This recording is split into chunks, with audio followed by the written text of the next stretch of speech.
আপনার এক পাশে আসেন।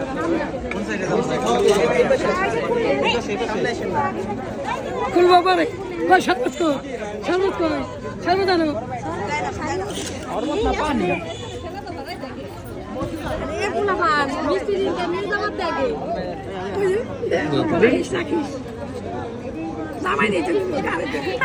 আমার জামাই জামাই লাগতেছে না। হ্যাঁ চলেন। হ্যাঁ কাজীটা কই আছে ডাক দেন।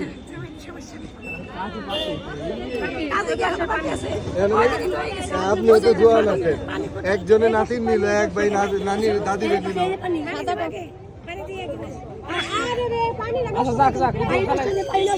একটু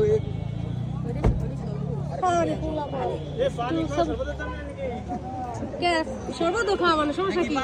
শরবত ছিল। অন্য কিছু আমি কইলাম না ভালো